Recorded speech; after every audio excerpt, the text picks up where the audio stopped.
हाँ जी guys, Pir-e Kamil episode 9, by far the best episode.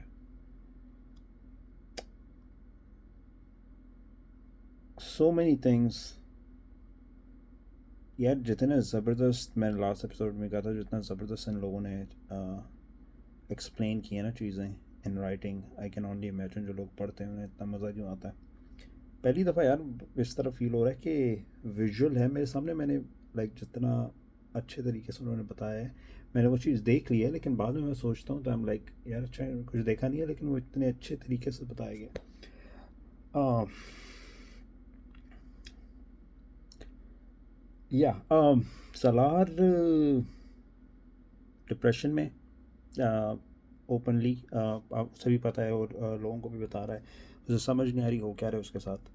और फर्स्ट टाइम उसने साथ जो उसका दोस्त है उसके साथ गया है. उसने कहा चलो मैं नमाज़ पढ़ने जाता हूँ. वो सुकून ढूंढ रहा है. और साथ भी हैरान हो गए हैं, नमाज तुम किस तरह क्या.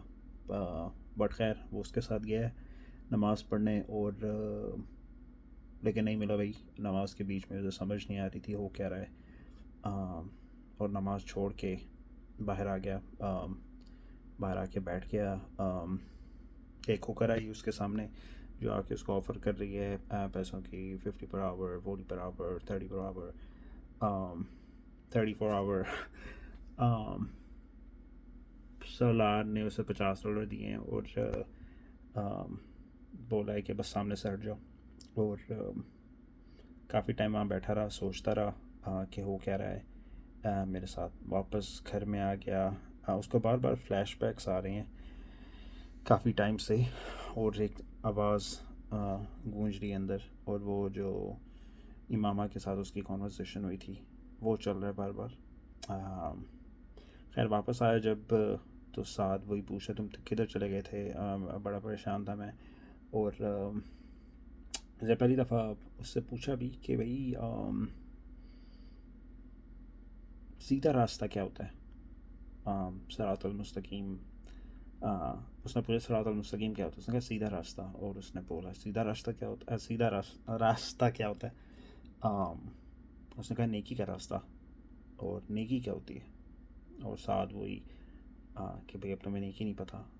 नेकी जिससे अच्छा काम जो आप एक दूसरे के लिए करें. तो उसने यही एग्जांपल दी कि अभी बाहर मुझे होकर मिली थी और वो $30 मांग रही थी और मैंने $50 दिए. तो ये नेकी हुई. और साथ वही कहते हैं दिमाग ना ख़राब करो. खैर वो घर आ जाता है, अगले दिन साथ जाता है उसके पास, जाके माफ़ी भी मांगता है, सॉरी भी करता है कि भाई वो कॉन्वर्जेसन हमारी सही नहीं गई थी. बट तब भी वो बैक एंड फोर्थ चल रहे होते हैं कि भाई तुम नमाज़ पढ़ो तुम्हें सुकून मिलेगा. और पोर्क वाली बात फिर आ जाती है कि तुम पोर्क खाते हुए करते हो. स्मार्ट है सलार, स्मार्ट है, लॉजिकल.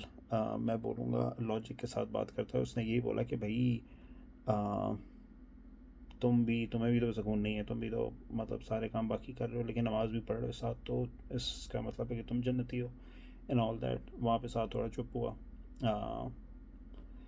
खैर बैक एंड फोर्थ ये हुआ है. वहाँ भी उनकी कॉन्वर्जेसन ख़त्म हो गई. उसका भाई आया है, बड़ा भाई कामरान. वो भी वहाँ पे होता है. उसका भाई मिलने आया. जब वो मिलने आया उससे पहले सलार को देखा, तभी हालत टाइट हो गई कि हो क्या रहा है. वो गाड़ी बड़ी तेज़ चलाता होता था लेकिन बड़ी स्लो गाड़ी लेके आ रहा है. जब घर आए तो घर पूरा बिखरा हुआ. सलार बड़ा टिप टॉप रहता था और बड़ा साफ़ सफाई का ख्याल, लेकिन हर चीज़ वो तो भाई बड़ा परेशान हुआ. भाई ने घर में बता दिया कि भाई इसको वापस बुलाएं, ये बड़ा सीन ऑफ है. खैर उन्होंने उसके अब्बा जी जो हैं वापस आ गए इधर. आके जब छुट्टियां हो रही थी तो उसको ले गए वापस. तो अब पाकिस्तान में वो वापस आ गए. और पाकिस्तान में आके पहली दफ़ा अपने रूम में आया है. और पर्दे शर्दे हटा के बाहर देखा है तो इमामा का घर वही देख रहा है और वही सोच रहे बार बार कि हो क्या रहा है. अगले दिन अपनी नुकरानी जिसके थ्रू वो निकाहनामा भेजा था,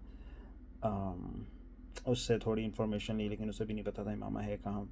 इसे जो बार बार अफसोस हो रहा है वो इस चीज़ का हो रहा है कि एक दफ़ा बातों बातों में ही इसने कहा था कि जलाल का निकाह ऑलरेडी हो गया है तो तुम छोड़ दो. इसने तो इस सेंस में कहा था. लेकिन कि वो उसके पे ज़्यादा और ना जाए उसके पीछे, लेकिन वो फिर भी गई। तो इससे हमेशा ये गिल्ट में है कि यार ये मैंने क्यों बोला था। और ये भी बोला था उसने कि भाई निकाह नामे में तो ऐसा कुछ है ही नहीं कि तुम तलाक ले सकती हो, जबकि वो ले सकती।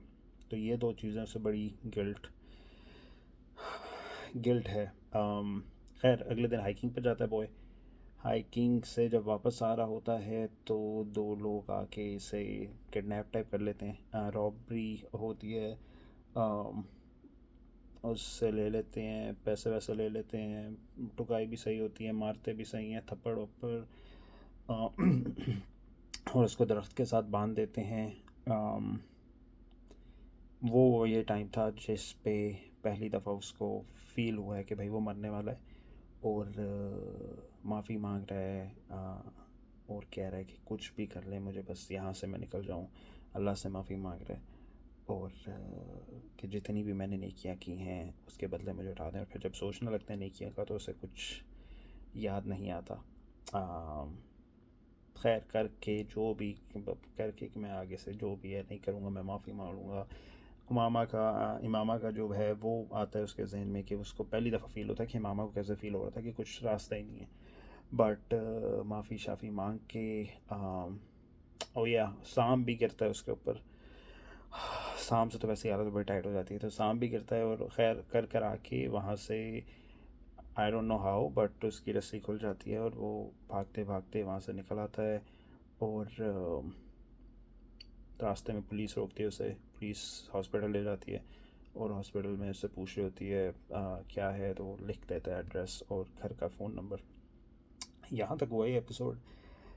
बट यार जिस तरीके से ये चीज़ें उन्होंने बताई हैं, डिप्रेशन में वो किस तरह गया, डिप्रेशन में जो लोग गए हुए हैं, वो उन लोगों को ही पता है कि कितने अच्छे तरीके से ये बताया गया है। और बाकी सारी चीज़ें भी बड़े ज़बरदस्त तरीके से लिखा गया है यार। और ये episode is close to me for so many reason. बड़े ज़बरदस्त तरीके से सुन भी रहा हूँ मैं, और बड़े ज़बरदस्त तरीके से विजुअल भी हो रहा है कि एक्चुअली ये स्टोरी चल रही है और मैं एक्चुअली वहाँ पे हूँ, हो किस तरह रहा है। जबकि स्टार्ट के पहले दो एपिसोड तो भाई पहले दो तीन चार जो भी हैं मैं तो बस सुन रहा हूँ, जस्ट शोल में स्टार्ट हो गया। But this turns out to be very very interesting, very interesting. 10 हो गए हैं आई थिंक, 15-16 एपिसोड हैं, और मुझे बस ये हो रहा है कि यार ख़त्म करूँ। तो I am gonna start next episode. See you guys in the next one.